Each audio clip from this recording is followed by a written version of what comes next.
Yeah, I'm doing good. How about You know, yourself? Marco, I have to say that What? every time I see you, it feels like you dress like a finance bro. Really? Yeah, because you have the collared shirt and then you have the jumper over it. The only reason why I'm wearing it today is because I had to go and take a passport picture. That's why. Otherwise, it would have been a t-shirt, but it would have been a quarter zip still. So maybe I need to dress Because more entrepreneur-wise. we're shooting at 8 p.m. I mean, it's blurred out, so I can't show you, but it's 8 p.m. and I would expect little Marco to come out now. Little more. I would have to get my cap. I have it somewhere, but Yeah. Okay. Cool. how How's was your your day? how's your house? My house, it's still a bit of a mess. I'm not gonna lie. Like looking around, I feel like you always do like the first, the first 50% of when you move into a house, you do it really quickly in a day or two, Yeah. and then progressively it becomes less, and then you put less input in because it's kind of set up already. But Yeah. yeah, we're nearly there. I think by the end of this week we'll have everything properly sorted out. Then Yeah, okay. Cool. Yeah, I understand that. It's like you keep thinking to yourself, do I really need to wash those spoons? Can I just eat by hand? yeah, it's along those. But I mean, we've got problems like the TV that we've put it on the wall. We've put it up too high. And now Yeah. when we watch TV, our necks are like this. So Huh. we're having to unscrew everything, put it down, and it's like these things, these are annoying tasks. Yeah. Okay. Cool. Uh so tell me something. I have not yet decided what to call this YouTube show slash podcast. Okay. How do you like the name No Bullshit, Only Entrepreneurship? I quite like that. It's quite yeah, it's good. It's good. No bullshit, only entrepreneurship. Kind of rhymes a bit. Yeah, kind of rhymes a That's bit. good. It's good.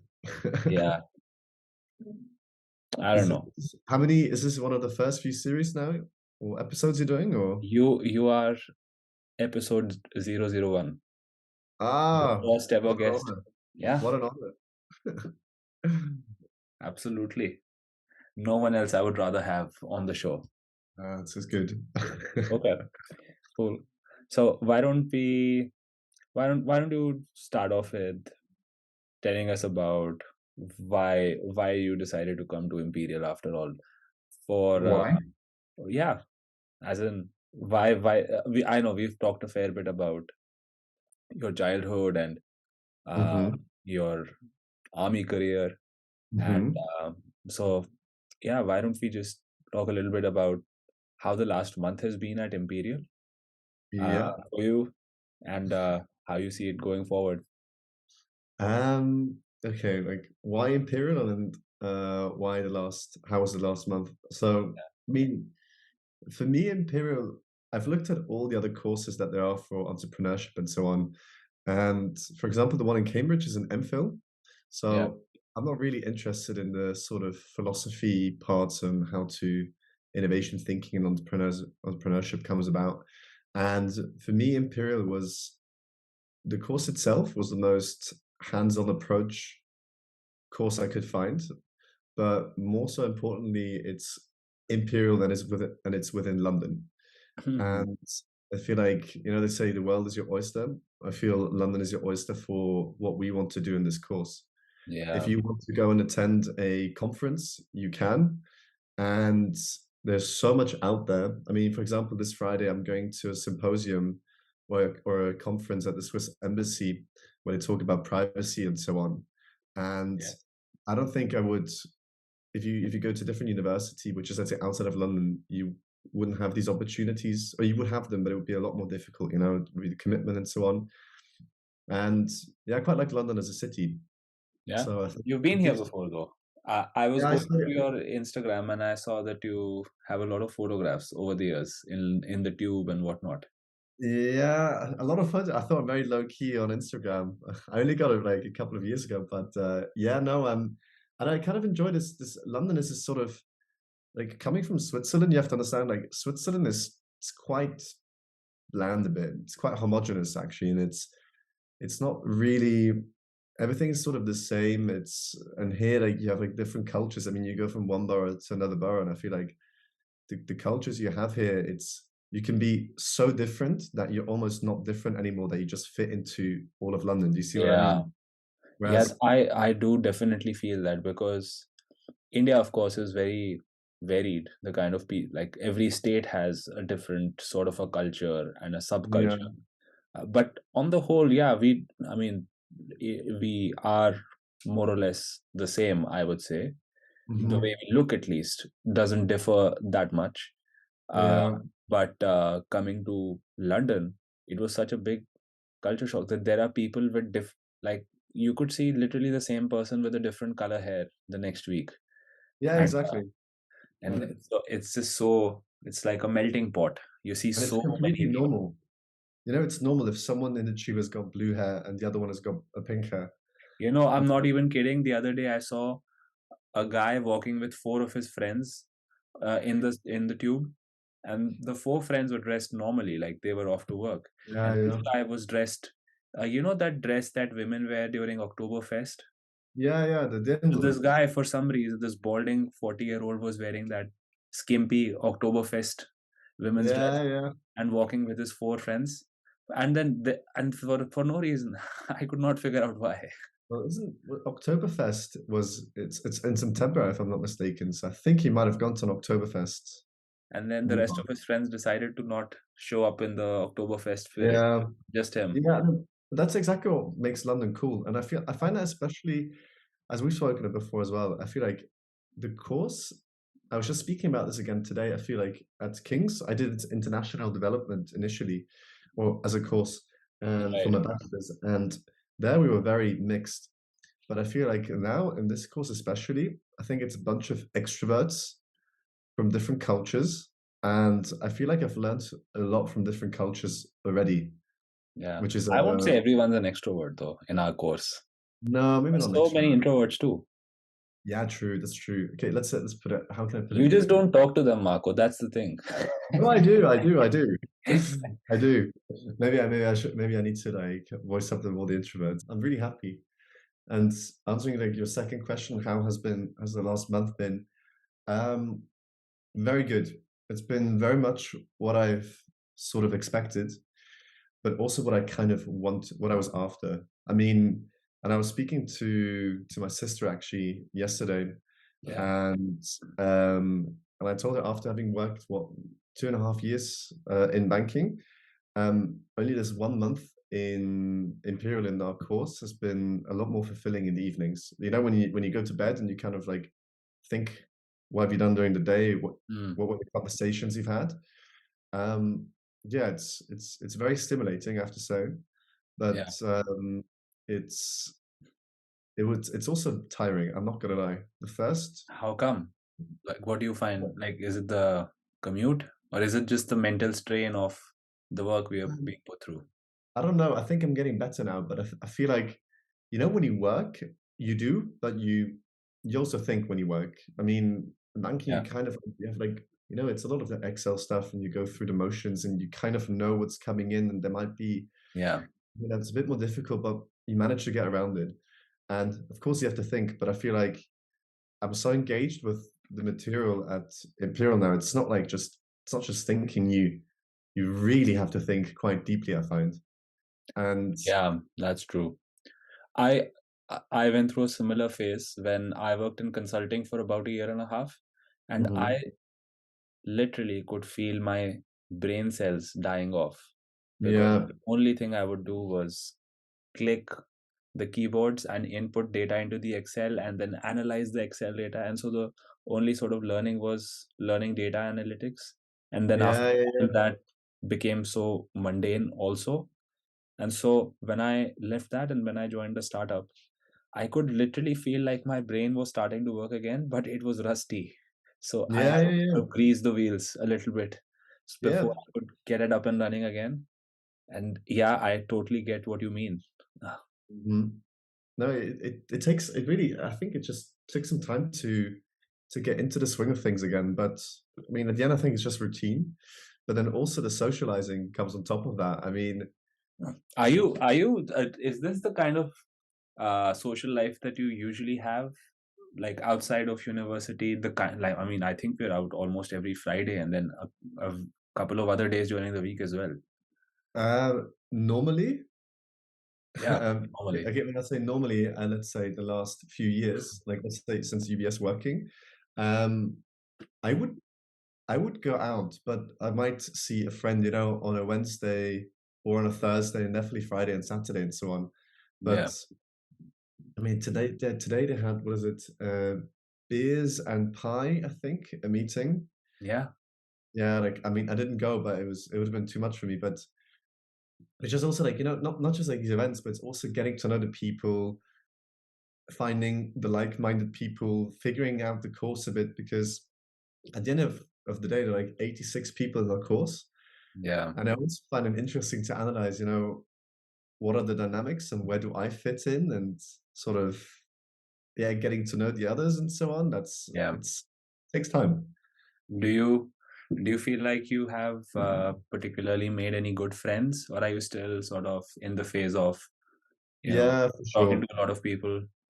No, no, no. I definitely feel I found this sort of like-minded people along the course. I mean, just even us doing this podcast here, Yeah, I mean, is really a sign of that. But even so, there are a few others, for sure. But I said it's also interesting now after a month to realize who are the ones who said they want to do entrepreneurship, but then also applying to Bain. yeah, You know, you get both now. yeah. Of course, yeah. Um, I guess everyone's a bit just trying to figure out life, right? Yeah, exactly. I think you and I are one of the oldest people in the cohort, and so Mhm. we have a bit more, I would say, clarity on in our outlook towards how where we want to go next. Whereas these Yeah, guys, yeah, for a lot of sure. them are just like right out of undergrad or maybe just a year of work experience. Yeah, I definitely feel that. And I also feel that we have sort of the confidence to know where we're standing in life. Yeah, It's it's and also feel like, we don't have the stress of getting this first job. I mean, you've worked, you've got experience, you've got hard skills. It's yeah, not figuring out as much, I feel. yeah, Just sort of making your way. yeah. True. So what are you looking to do after Imperial? I mean, for me, it's very clear. Like, I'm not gonna go and work in a corporate world. If I'm gonna work in a corporate world, it will be something if I have to. I mean, to financially sustain myself. Yeah, For me, the I'm really here to find either a co-partner or I become a co-partner or co-founder. Sorry, um, or be involved in some early sort of seeds, rounds, those are the sort of things, something yeah, small, sort of, I know the idea of working in pre-seed or Series A startup, yeah. just I feel like for me it's gonna be I wanna the vacuum where I'm in now, I just want this to be my life afterwards. What do you mean These by the vacuum? I mean, now with this with all these like new ideas and the people that have got like these crazy ideas what they want to do and what they want to improve in life. I Yeah, want to be surrounded by those people after Imperial. I want to, yeah, for sure. you Yeah, know, when you sit on the tube and someone told you a really interesting idea, and then you find yourself the next day still thinking about this idea. yeah. That's the stuff that I want to be involved in. Oh, yeah, In which role, I don't really know yet, but I don't think I need to pigeonhole myself right now to be like, I want to just do this. Because who knows? yeah, for sure. I mean, I'm the same way. I don't really care about which industry or which role I work. All I know is that Hmm. I want to work in a startup in a place where I'm going to learn a lot. That's it, Hmm. Yeah, right? exactly. Yeah. I mean, I've been really looking at startups and scale ups and seeing how their application processes work.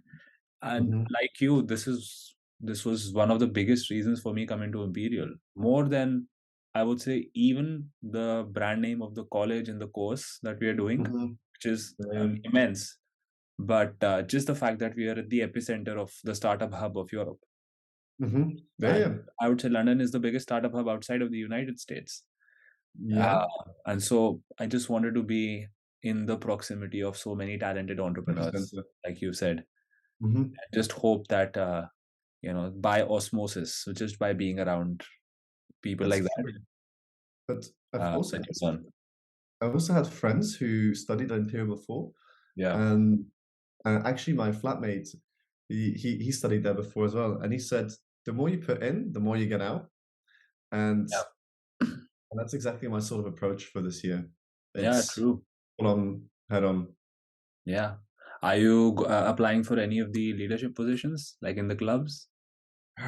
No, I mean, I thought about it, but I mean, I've it's not something that's prominent to me right now that I really want to be. If there's a cool society, I'll be Yeah. involved.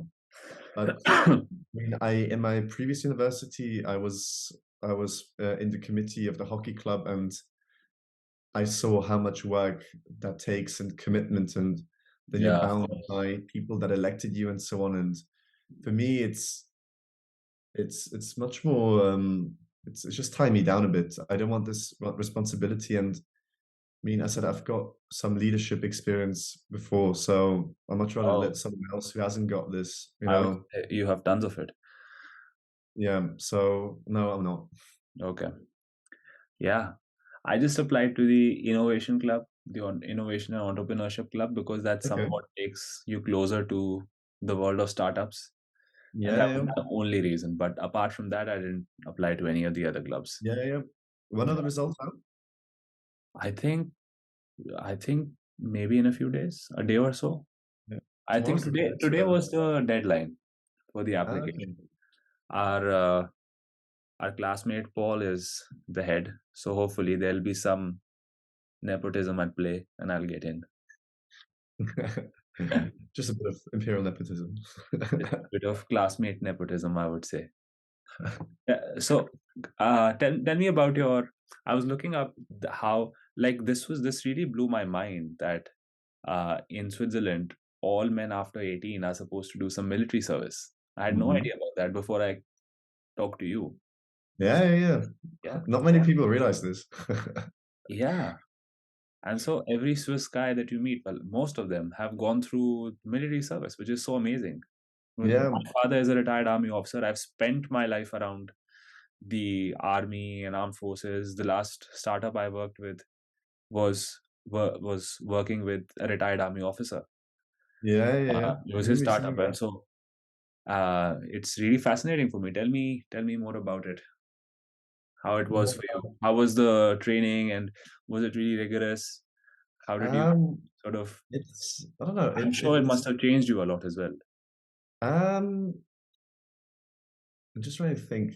Did it change me? I think it's definitely accelerated my matureness. That's for sure. Because I mean, as you said, so you have to go to the army. If you can't do the army, you have to do sort of community service. And if you can't do that, they've got, I think, another one, so like social service. And don't, if you can't do that, then the two options, either you have a medical condition and that exumes you for anything, or you pay more tax for Hmm. numerous amounts of years. And for me, because I actually lived abroad, I wasn't liable to do my army service because at the time when I turned 18, my family lived in Denmark, Right. and um, yeah, there was really like the government just said, by the way, you're eligible now, so you might have to come up and do it. But I just I wanted to do it first of all because I find the sort of the challenge of doing sort of the soldier NCO school and officer school. That was sort of a challenge that I just wanted to succeed in. Yeah. And it's a very clear path when you're starting. You can do this whole process in a year and a half. And for me, it was, I said, the experience in itself. I mean, shooting and commanding tanks. So I was in a tank regiment is Yeah. something not every 19-year-old person does. Yeah. Of You know, course. like, and this responsibility was very motivating actually. But did it like so it was definitely an experience, but I did the experience more sort of for personal growth. So for example, by the way, you've got something black on the camera there on the side, just so you know. There's something came What's into what's that? on your camera. Yeah, See in the top, there's like this black bar on the right. But anyway. there's this. You talking about this? Oh God, I see it now. It just came in. I thought it was something came into the camera. Oh, no, no, no. That's Okay. just my room. Okay, no. And I really just did the military. I wanted to do it for sort of personal growth because I think, or I believe at the time and still believe it now, that the values and the things that I learned in the army, they are going to be so valuable for the rest of my life. And and then the way you have to think about it is you then go through officer school training and you did leadership principles. I did a module on leadership. I did one on organizational behavior. I Yeah, did one on conflict management, conflict resolution, and then another one was leadership under stress and so on. yeah, And then you do all of this and you go through the motions and in an officer school training. And then the great thing is then I then had 21 weeks where I got given civilians and I had to turn these civilians into soldiers who were not only able to do first aid one another, learn how to follow commands, how to shoot a rifle, how to just operate a tank, but kind of like form the entire the sort of team bonding and make it into a cohesive or an effective platoon. mm, And the thing which I think is just one of the greatest things I've ever done, I had done those 21 weeks yeah, to apply what I've learned in officer school in a safe environment, and I would see the results. And right. and it was just really like looking back, I'm still amazed by because I mean I was what 19, and yes, I made mistakes, but they weren't like big mistakes, you know. Like sometimes I might have done something wrong in a leadership sort of call and so on, but it's definitely something that now in sort of when I'm in a team or in a group work, let's say, to sort of see the dynamics, try to circumvene if there's a problem, try and see how we can get over this or through this problem together and so on. Yeah. And it's definitely something that really still sticks with me quite a bit actually. And so, how when you say that you applied what you learned in officer training school, so what exactly do you mean by that? So I said, so I mean, of course, you've got the military stuff, the tactical things that you have to be good in, Yeah. but then you've got all this sort of non-tangible sort of leadership thing, interaction. So there, for example, there was a case. I mean, you have to understand, the Swiss army is a civilian army. Yeah. There's certain people who are soldiers who don't actually want to go to the army, just by their values, Right. by their political affiliation, Right. and those were the ones which were always the most interesting ones, in the I would sense say that they'd probably be the biggest pain. they are the biggest Yeah. pain, Yeah. and some of them, I mean, they really make your life hard. They make the NCO's lives hard, Yeah. and then NCO makes your life hard, and then that's where the sort of conflict resolution or management comes in. I Right. remember there's one person, and there's one soldier, and he just was anything against the army. Like he doesn't agree with it, and blah blah blah. You know, I mean, you hear these motions and so on, and he would also then sort of form group dynamics within the platoon where he would find common links with other ones, Mm. and then they would distance themselves from the platoon a bit or do their own things, which is of course the worst thing you can have because a platoon Yeah. only really works together. Yeah. And then you've got this conflict and a group conflict you have to manage, but then also the motivator, which is the person. And Yeah. one thing that I've learned through this process is one-on-one understanding. So like the sympathy of understanding where he's coming from. At the time we didn't have that many women. So when I say he, like it was just my platoon was just men at that point still. Yeah. And and then one trick that or thing that I realized is like this person needs to be given some responsibility, even if it's just a soldier. Yeah. And then for this soldier, what then happened is I made sure that he was sort of assisting one of the NCOs Mm. in material sort of checklists and ammunition checklist, because every ammunition you take out, it has to be signed, and then you shoot your ammunition, and then you have to bring the ammunition back, and it has to be just tallied, just so you know that no ammunition gets stolen.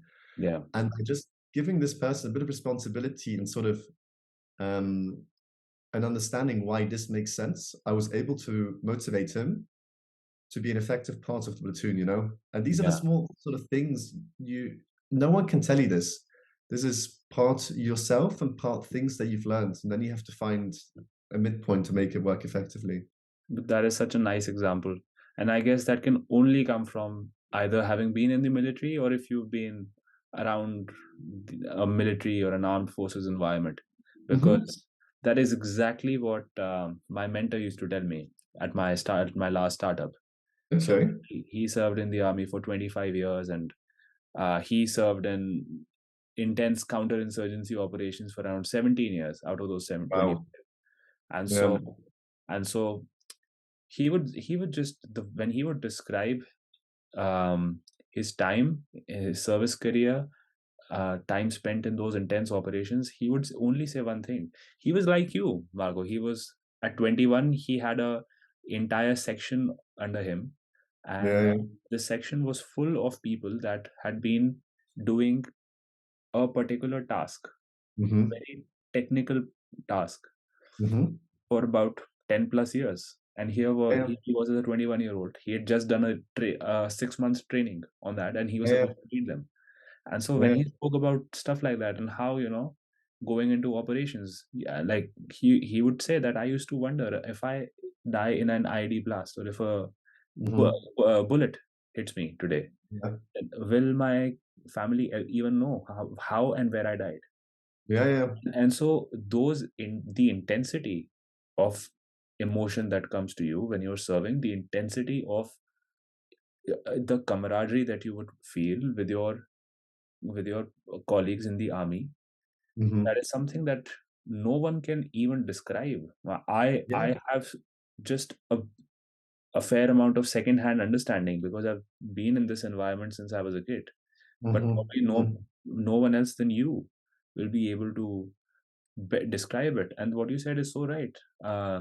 Because I also believe that the biggest weight that a guy can have on his shoulders is the weight of responsibility. Yeah. It's it's Sure. only it's only when you load someone with so much responsibility that they become mature, that they become, because that's the other thing that I also think about. You see 21-year-olds on the street and they're acting like, you know thugs. And then there are 21-year-olds that are in the army, or even not in the army, but whatever, you for the sake of Hmm. example, that they're leading sections and entire platoons under them, and they're Yeah. Yeah. exemplifying leadership. And so it's not related to age, right? Maturity is No. definitely not a function of age, because you have a 21-year-old acting like an idiot and a 21-year-old acting like a Yeah. leader at the same time.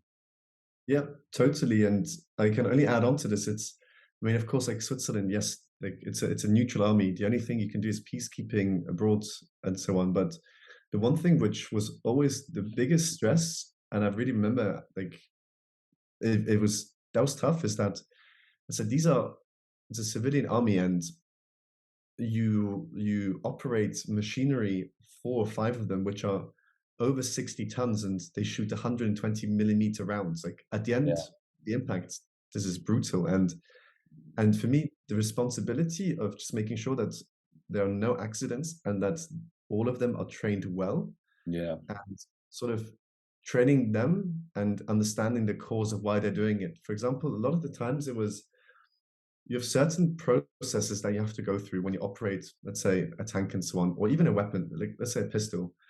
And yes, you could think you could skip 2 of those steps, like looking into the chamber.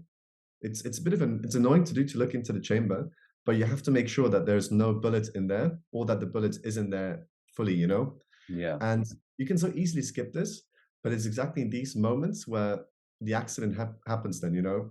And it was exactly. message conveying on why we're doing this. And Yeah, yeah, that was really stressful, these things actually. There's just the responsibility to make sure that everyone at the end of the 21 weeks is still healthy and no accident happened. of course. That's the other thing, responsibility and stress. They, Yeah, because that's what they require, right? Like in the army, yeah, yeah, yeah, they just want a neck to squeeze. yeah, Who's yeah, yeah, next to be guillotine? for sure, for sure. Yeah. All right. So you went to basic training and then you went to officer school after that. Yes, so I did basic training, and then you go through NCO school, and back then it was still the old model. There's a new one now. You could go from NCO school directly into officer school training. Then Okay.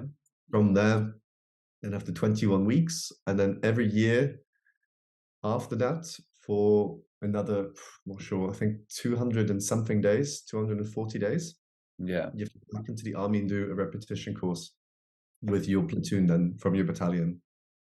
Right. Okay. So have you done any refresher courses till now? Yes, I've done two in my time whilst I was in Switzerland. So now I've completely changed my address and I don't live in Switzerland anymore. I'm not eligible for it. Right. But as soon as I were to move back to Switzerland, I would have to go back into the military. I get my uniform, I get the pistol and everything. You Right. keep all of that at home, and then you just tell your employer, basically, sorry, and from June to July, I have to go for the repetition course of 4 weeks, and Right. that's fine. Oh, so if you stay outside of Switzerland, then the Mhm. rules don't apply to you. No, no, no, no. I I mean, see. that's the thing. Otherwise, I might have to go, let's say, in January for a month, and I can't do that. And do you have to pay any sort of tax, additional tax because you're outside No, of? no, no. I mean, yes, I did have to pay something to it. It wasn't. You get that money back once I get back to Switzerland. I think it works along those lines a bit. Okay. Right. Very interesting.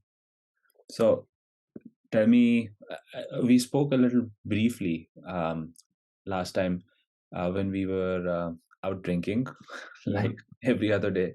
You told me about your childhood a little bit and how you were kind of a brat when you were a kid. Oh yeah, Yeah, which terrible. seems so far removed from where you are now. Sorry. Which seems so far removed from where you are now, and I can't imagine a bratty Yeah. Marco. I mean, yeah, that was. I mean, I said. I mean, maybe for the listeners, I guess the way I grew up is so my dad he works for Marriott's, the hotel international hotel company, Yeah, and that's why we then moved about every I think 2 to 3, sometimes 4 years.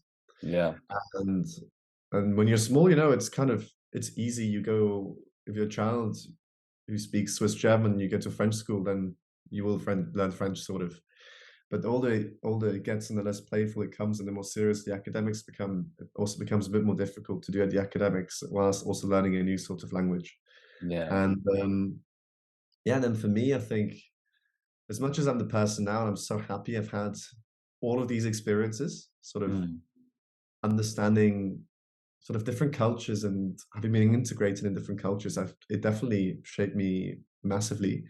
But it was also very tough as a child. I mean, you would have a friend and then your mom and dad would be coming and they would be like, hey, by the way, we're going to move to Denmark.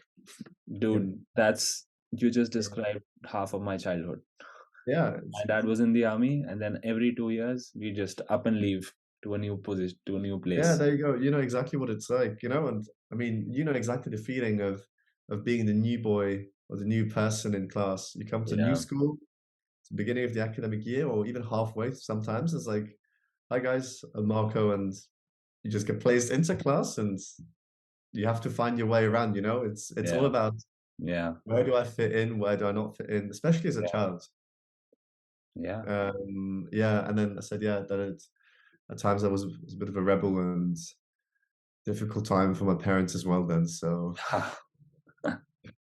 Yeah, but well, you ended up in one of the finest colleges in the world, so and it worked out well. I mean, worked I out think well, didn't because I it? was not an A-star child, I think that's where I ended up. I did some people peak too early, I find, in school, Yeah, and then once I plateau quite quickly, I peaked later. And I hope I haven't plateaued yet. I wouldn't say you've peaked yet. I'd say the peak is yet to come. Yeah, exactly. I like to think this way. Yeah, yeah. Wouldn't it be sad to have just like the best year of your life was when you were 18. Yeah, exactly. Some people say this. It's like when they were 18, that's the best life. And I was like, no, like how? I mean, Yeah. I mean, no. I think I'm continuously living my best life because the other day when we were talking about this, when we were out drinking, do you Hmm. remember? We saw that movie actress. What's her name? Oh, I don't know. You Emma recognize Mackey. him? Emma Yeah, Mackey I mean, yeah, from yeah, Sex Education. yeah, yeah, The Margot Robbie lookalike. yeah, yeah. They want to be. Yeah, she's not a wannabe. But anyway, I mean, I went up to her that day. I spoke with her for a minute.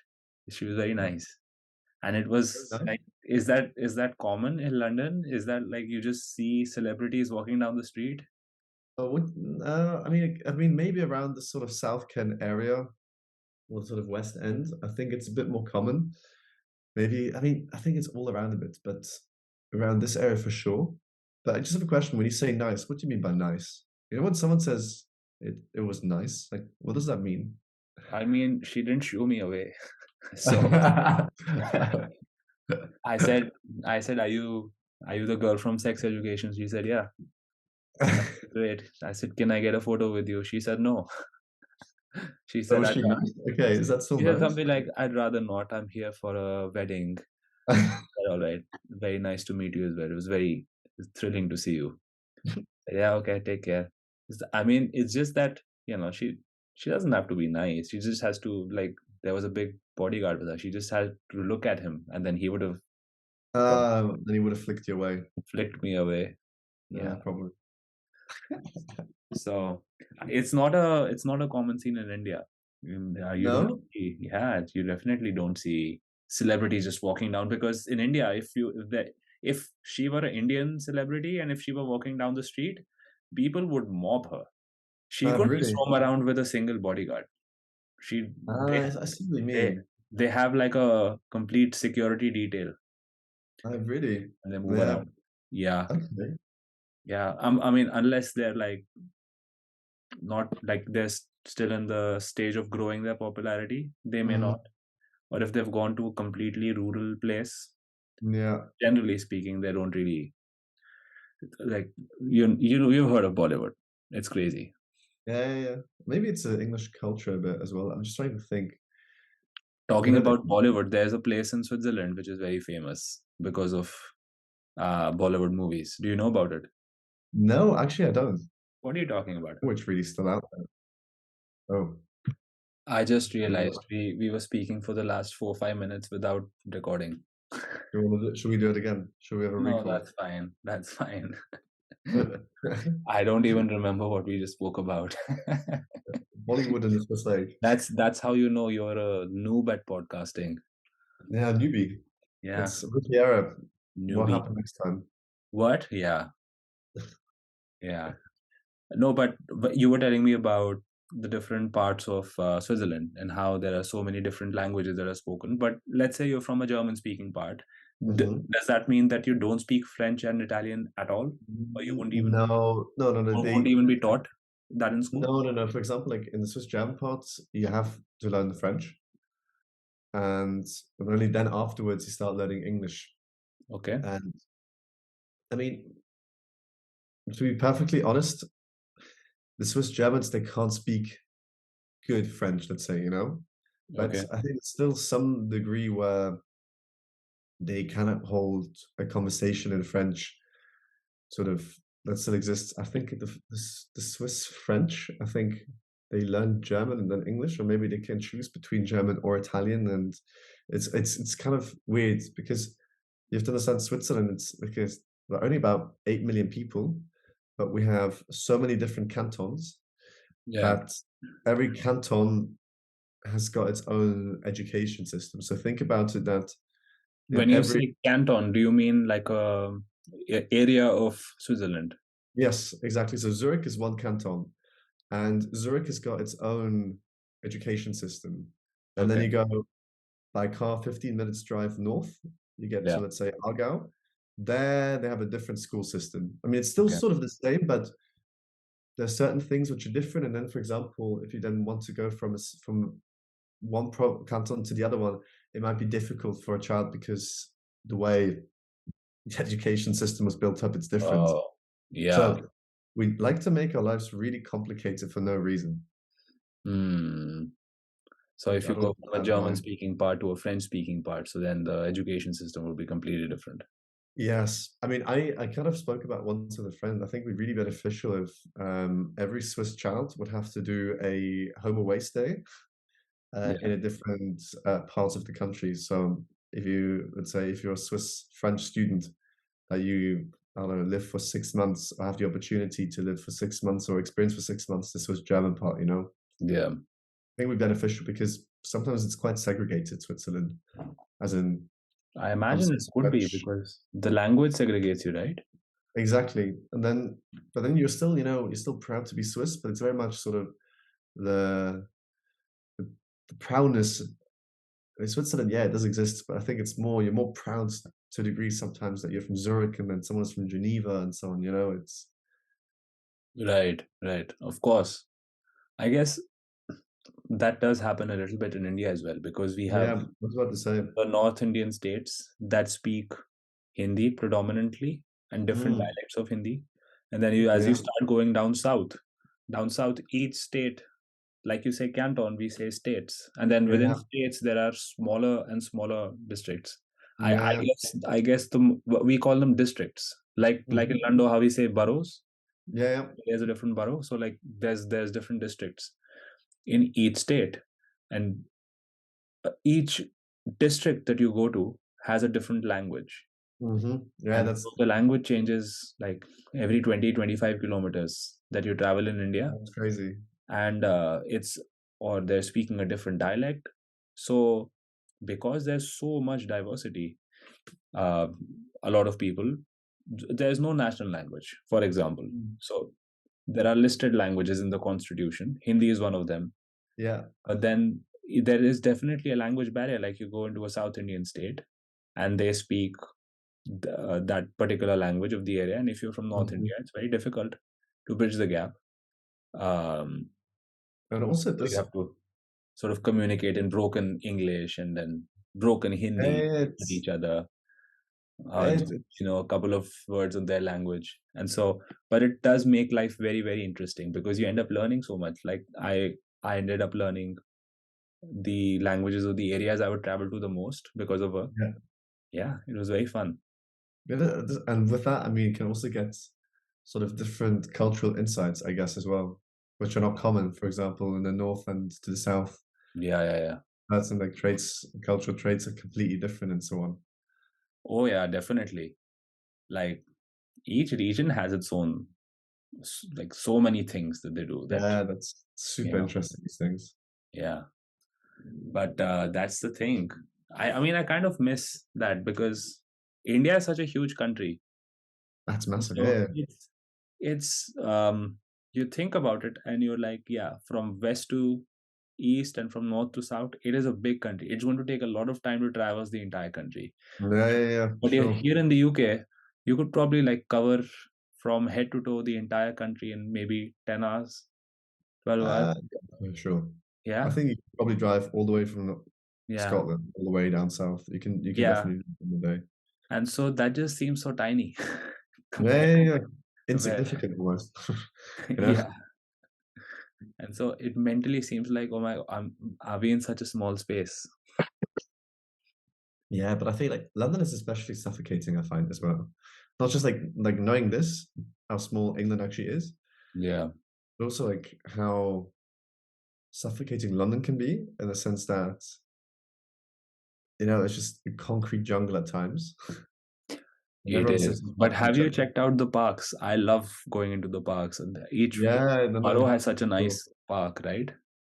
for sure. And one thing which I find funny, I always find myself, when I walk home, I take a good 80, if not 90% of the time, a detour which is actually a lot longer to go home, just so Yeah. I can walk through a park.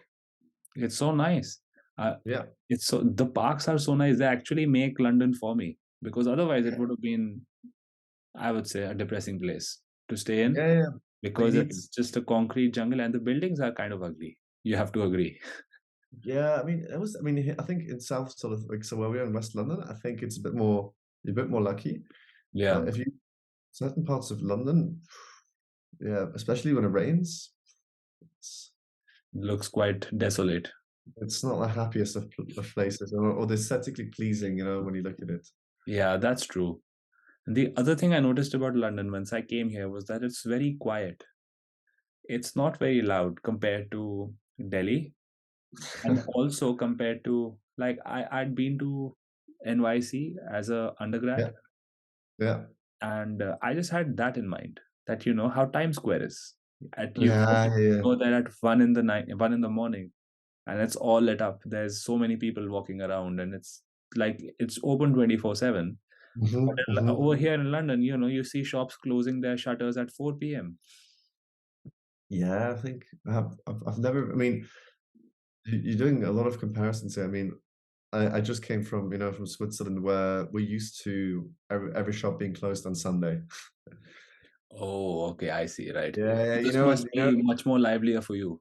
for me, London is super lively right now. The fact you're saying it's quiet, I find it quite hard to relate to That's that. that's the funny thing. Like that there's people in our cohort that say, "Oh no, London is so boring and Yeah, quiet." yeah, yeah. There's others that say, "Wow, we're having the time of our lives. It's so Yeah, exactly. we That's could do that's what I quieter." mean. It's like three different comparisons of what London is like. Yeah. But it's fun though. I mean, I could do with more sun, I'll be honest. Mm, But yep. I did the most European thing the other day. I was in the gym and Um, then I walked out and I was going to go home, but then I saw it was sunny out. And so I yep. walked straight over to Hyde Park and spent like good 40 minutes there just walking See? around. Yeah, see? But then that's not something that strikes you in India. Like sun is never a thing to worry about, right? Yeah, no, You're for just sure. out in the sun all day and then but over here you start craving it.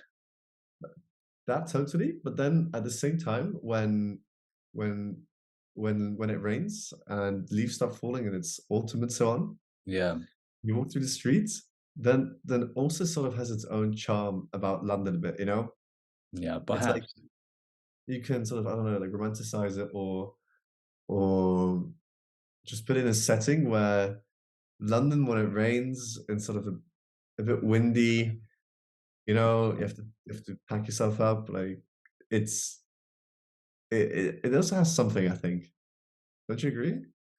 Maybe yeah, I maybe mean, with like I'd have to spend a bit more time in London to come to that conclusion. I mean, I haven't seen much. I've just been here for about a month now. like yeah, then yeah. I mean, I feel like London is a sort of place you cannot like London in a month. You cannot like London in 6 months. I think it takes a good year, and Yeah, only after a year London becomes very, very cool, I find. yeah.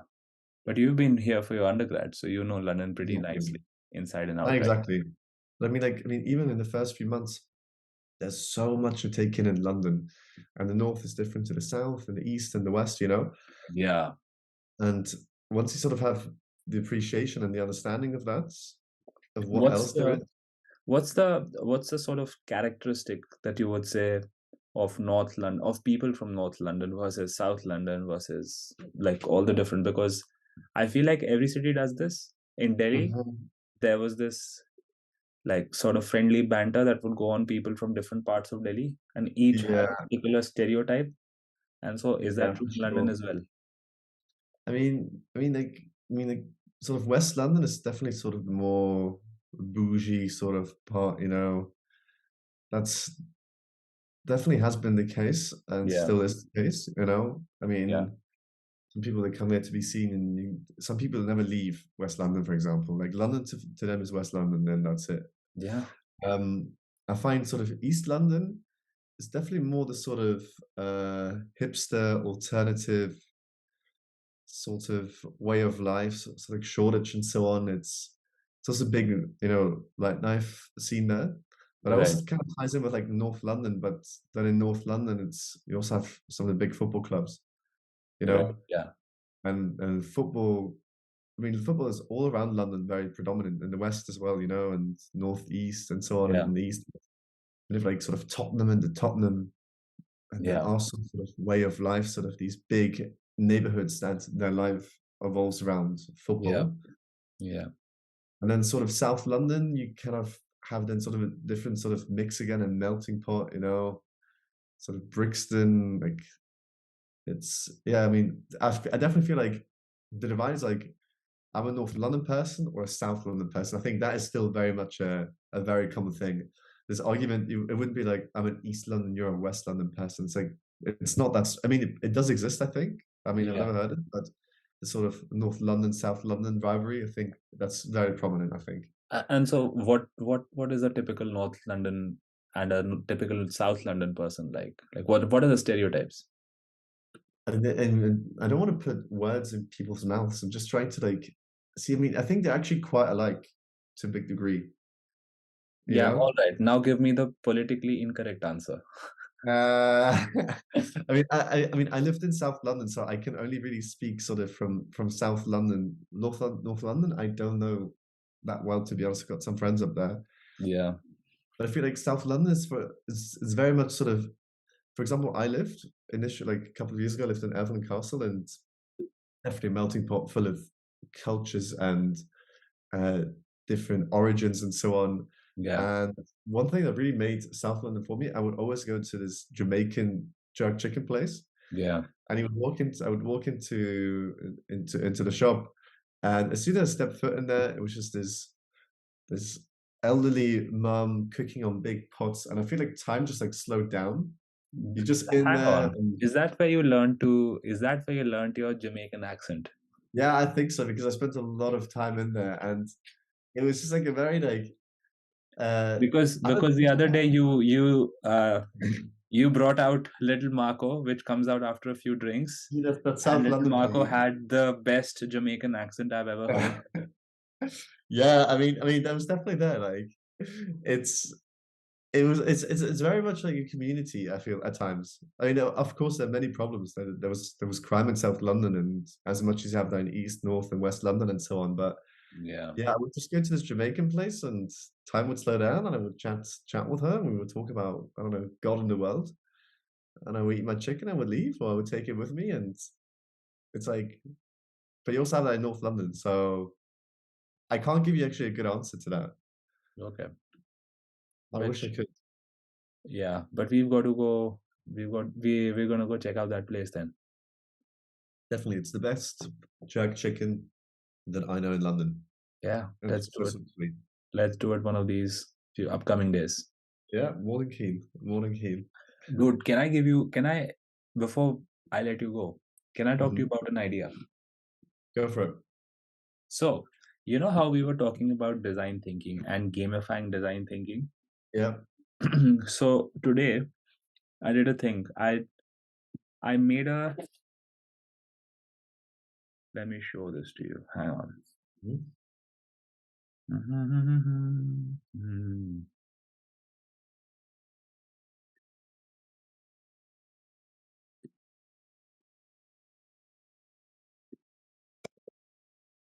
So where's this podcast going to be uploaded? Uh, YouTube. YouTube. Yeah. That's a good start. Yeah, still haven't decided the name.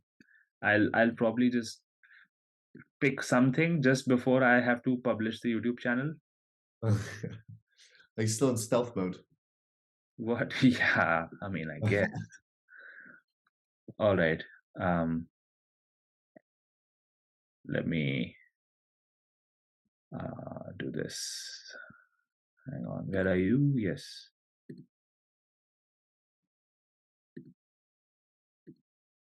Yeah. So do you see this sheet? I do, yeah. So for design thinking, you know how they gave us this exercise that you have to randomly associate between two different concepts and figure out what can you make from that. Yes. Rather, it's not design thinking; it's for our innovation development Yeah. module. And so I drafted this exercise for myself that I made a list of around 20 22 companies, Yeah. right? And so this is the first list, and then this is the second list, and Mhm. so and then I put them through a random function in Yeah. Excel. And Yeah. so whenever I whenever I do this, whenever I just press the space bar, it Yeah. just gives me two random companies. Okay. And then I don't have to look at this at all. Yeah. I just come See? here and I figure out, all right, so Solar City and McDonald's. What association can I think of between these two? Yeah. And how do I work on it? And so for my association work today, I was working on it, and then I was given Tesla and Coca-Cola, Okay. right? Difficult. And so I'm just taking you through my thought process, and I think that it I just want to tell you that it just sparked so much creativity in my brain. So I Yeah. wrote down Tesla. It's sexy, it's innovative. They're struggling with manufacturing. They have higher demand than they can supply. Their Mhm. core product is AI, which really it is. If you've Yeah. like their AI is far ahead than anything else in the world right now. Um, they're also into battery manufacturing and clean tech and solar power and whatnot. And then I started listing Coca-Cola's attributes. They're a giant. They make tasty drinks. They have large manufacturing. They're a very loved brand across the world. And Yeah. then it struck me that if I were to merge these two companies, how could each of them help each other out? I couldn't yet figure out how Coca-Cola might contribute to Tesla. But then I Mhm. started thinking how Tesla might contribute. I wrote down, why can't Tesla use its AI for helping Coca-Cola look find manufacturing efficiencies? So Oh, whether it's yeah. their procurement, whether it's in handling and supply chain, whether Yeah. it's Yeah. the process of like processing of the materials themselves that they're using, can they find alternate materials? Yeah. What is the process? What is the configuration of the machinery that they're using? Can it be improved? So all of these tiny things, you Okay. know, Interesting. like a small thing that might just save half a like a penny for Yeah. Coca-Cola, And they because will the for sure volumes, implement it. if the software of their AI finds just one single thing, it just saves a ton of money for the company, right? Yeah, And for sure. so I was thinking that because AI is their core product, why isn't AI just used in 100 different use cases? And one of this could be this. I mean, why is AI not used in other? It could be like for Tesla, they could Yeah. just, since they're such experts with AI, they could just probably, turn that into different use cases across industries. And this might be super ignorant. This might not be like the reality. Maybe their AI works or their expertise works in certain I niches, was but not all. wondering because didn't they just release this new AI robot today They or did. yesterday? That's what actually spurred me into thinking about this, Yeah, because yeah, their yeah. their plan is to their plan is to just like mass manufacture these robots and replace human beings in factories. Yeah, yeah, yeah. I mean, I see where you're coming from. I mean, I have an understanding of AI, but I don't have the understanding how you can implement AI in different system processes. I mean, for example, I'm just trying to think now. If we were to implement AI in a banking system, I mean, that's so fluid. It changes so quickly. Yeah, Will AI be able to follow? And the other thing is, the ethics of it. Who takes responsibility? yeah, That's one of those things I always find sort of interesting with this whole AI story. Is true. I mean, But if you yeah, Mhm. go ahead. No, I was just thinking, like, if you could create the perfect drug for an illness through AI, Yeah, what are the ethics behind it? So maybe you can do AI limitedly for what you're saying for system processes only. That would definitely be super interesting to have a think about. yeah. I mean, AI in a narrow sense is going to be very beneficial, but what is really scary is how AI might be used. Like when it gets to the general intelligence state or the super Yeah, intelligence state. yeah. I actually read a book about this called Super Intelligence a few Oh, years ago. really? Okay, Yeah, it's the most informative book about AI and its future, but at okay. the same time, it's the most terrifying book you can ever read. What's it called? Super intelligence. Yes, it's by an Oxford I'm reading this actually. researcher called Nick Bostrom. Okay. Yeah, and it's extremely terrifying. It goes into a lot of detail about AI and what pathways it can take, and basically it says that once it becomes a super intelligence, once it crosses the threshold of humanity's intelligence, Yeah, yeah, there's practically no way that you can control it. So you're unleashing a yeah, monster that you don't know is going to be a benevolent, yeah. is going to be someone benevolent that looks after us, or is going to be something that tyrannizes us. Mm. The thing is that we're playing with so much fire. Yeah, that's one thing I find super interesting is like, I mean, are you aware of an international body that sort of, you know, monitors AI? So, you know, for example, you have the International Atomic, is it IAEA. EIE? That's the one, yeah. You've got that one, you know, for all sort of atomic work that Yeah, exists in the world. Do they have a similar body but for AI? I don't I think so. not heard of one, and I can't I think of haven't heard of one. There might be, but then at the end of the day, there's nothing stopping countries from doing whatever the hell they want to do, right? yeah, true, true. But I just, I mean, you know, just sort of have it sort of that as a sort of fallback, or just to keep something. You know, there's so many threads. Just that someone pulls all the threads together. Yeah, Because I I mean, you mean, know, China's having its that's AI, Tesla, required. Google. That's It's really required because I would say, unless there's a very strong global consensus, it's mhm. very like leaving it in the hands of private corporations is probably not the best idea. Nope. I mean, you know, you also don't want it to have an authoritarian state either.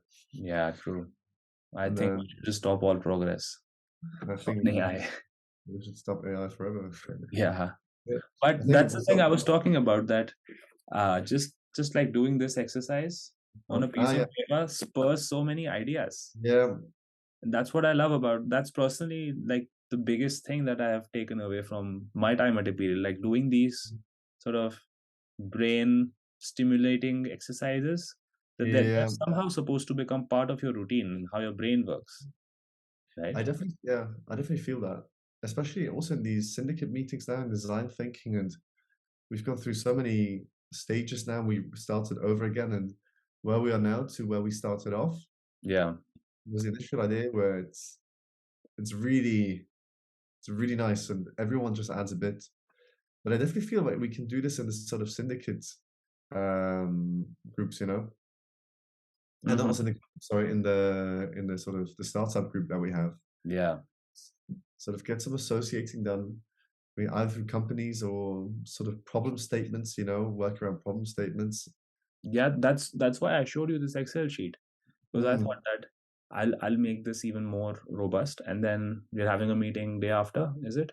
yes, I think she replied. So I need to double see. But just so we can give an update and we can get an exercise going, I think it'd be beneficial.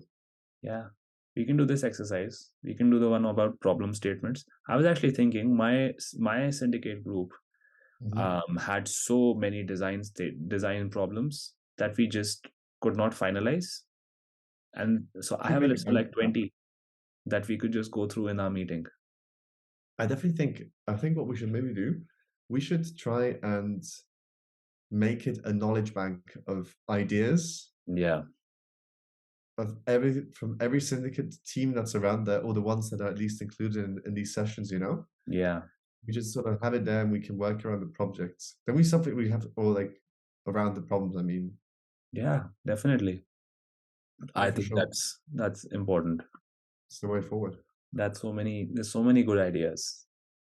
It is what I mean. And it's not, you know, it's never ending, I feel. And I feel like, especially in these environments, I also noticed myself, I mean, I was always aware before of these things, that the sort of problem things that I write down in my on my phone and in my notes, it's just been Yeah, growing exponentially since I've come to Imperial.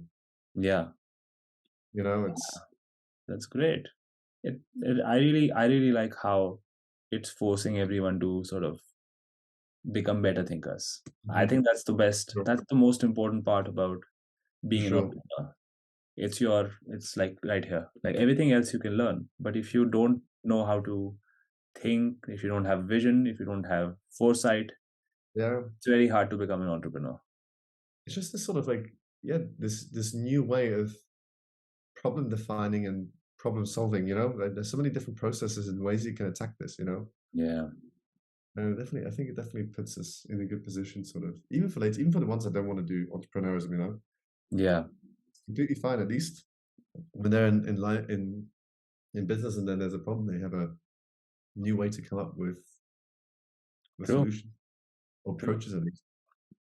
All right. I think we've spoken for the better part of the last hour and a half. We have, haven't So, we?